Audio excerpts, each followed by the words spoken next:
Locked inside museum vaults and private collections are revolvers so rare they've slipped past history itself. These weren't mass-produced sidearms or movie props polished for the screen. They were hand-built experiments, battlefield survivors, and presentation pieces forged when the American frontier was still unfinished. Some were assembled with scrap iron in collapsing workshops. Others were engraved by master craftsmen for officers, captains, and men whose names would shape legend. A few fired single shots that permanently altered history. Today, those revolvers resurface with price tags that cross into millions. This is a countdown of the 12 rarest Wild West revolvers ever discovered, ranked by documented sale price, craftsmanship, and the weight of history they carry. As the list progresses, the guns become rarer, stranger, and more valuable. Not because of myth, but because they survived when almost everything else was lost. Number 12, the Augusta Machine Works Confederate Revolver. As the Civil War turned against the Confederacy in 1862, industrial collapse set in fast. Rail lines were cut, iron was scarce, and factories shut their doors one by one. In Augusta, Georgia, a small workshop attempted the impossible. Gunsmiths with limited tools began hand-building revolvers modeled loosely after the Colt Dragoon. Frames were filed by lantern light, barrels were rough, grips were carved by hand. These weren't refined weapons, they were acts of desperation. Historians estimate fewer than 100 were completed before the workshop was abandoned. Most vanished. When one surfaced at auction more than a century later, collectors weren't bidding on beauty. They were bidding on survival. It sold for tens of thousands, despite its crude construction. Every uneven surface tells the story of a collapsing nation still trying to arm itself. It's one of the rarest handguns ever made in America. Not because it succeeded, but because it existed at all. Number 11, the Colt Patterson No. 5 holster model. Before the Walker, before the Peacemaker, there was the Colt Patterson, the first successful repeating revolver produced in the United States. Introduced in the 1830s, it was fragile, expensive, and dangerously ahead of its time. The No. 5 holster model was the largest and most powerful of the line, built with a long barrel, slim grip, and fluted cylinder. It lacked a trigger guard and required careful handling, but it gave users 5 shots when most men had one.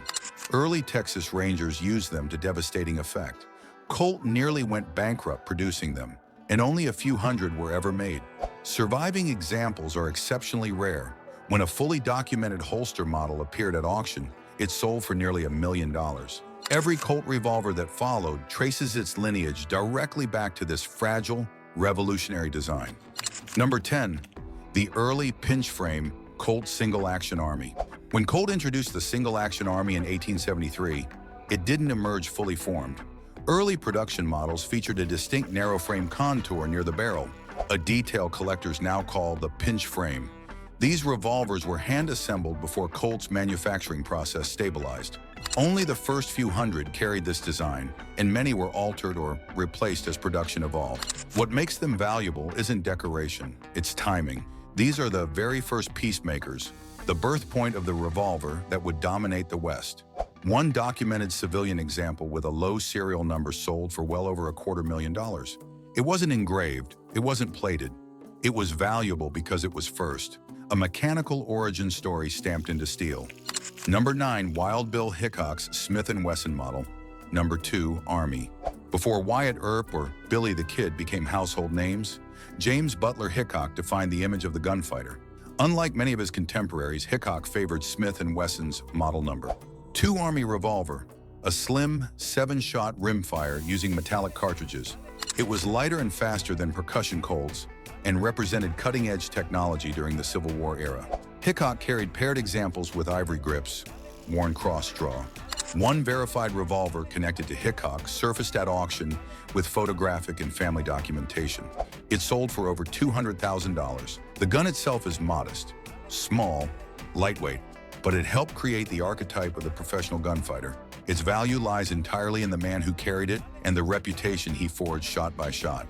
Number 8, the Colt Walker revolver. Introduced in 1847, the Colt Walker was the most powerful handgun of its time. Designed with Texas Ranger Captain Samuel Walker, it fired massive .44 caliber charges and weighed more than 4 pounds. Only about 1,000 were produced under military contract. Many exploded due to overloading. Others were lost in combat. Surviving examples are rare. Ranger-issued Walkers are nearly mythical. One such revolver, documented to a Texas Ranger and preserved with visible service wear, sold for close to $1 million. Drag marks, powder staining, and holster wear remain visible. This wasn't a showpiece. It was brute force made portable. The Walker proved revolvers could rival carbines in power, and in doing so, it reshaped Colt's future. Number 7. The Colt Walker E Company, number 120. Among all Walkers, one stands apart. The final military Walker produced under the original government contract, marked to E Company. Every Walker was hand-fitted, but this one represents the end of the line. Documented through ordnance records and serial verification, it survived when most did not. When it appeared at auction, historians and collectors competed aggressively. The final price exceeded $1 million. This revolver represents the last expression of uncontrolled black powder firepower. Massive, dangerous, and transitional. After the Walker, Colt moved toward refinement. This gun marks the boundary between raw force and engineered restraint. Number 6, the Colt Model 1849 Pocket Presentation Revolver. The 1849 Pocket Revolver was one of Colt's most successful designs, produced in enormous numbers. But presentation models were something else entirely. Built for diplomats, officers, and financiers, these revolvers were engraved, gold inlaid, and fitted with ivory grips. They were meant to impress, not fight. One fully documented example surfaced at auction with factory records intact. It sold for over $1 million. Barely 9 inches long, it proved that status mattered as much as firepower. Colt understood prestige was a weapon too. Number 5, the Milliken Colt Dragoon Presentation Revolver. After the Walker, Colt refined the design into the Dragoon series. The Milliken Dragoon, presented to an Ohio cavalry officer, represents the peak of that refinement. Silver plating, factory engraving, ivory grips, and original cased accessories survived together.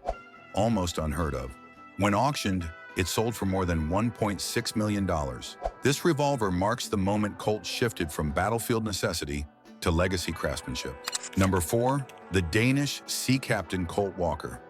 Fewer than 10 civilian presentation Walkers were ever made. One crossed the Atlantic in 1847 and remained with the Danish family for generations.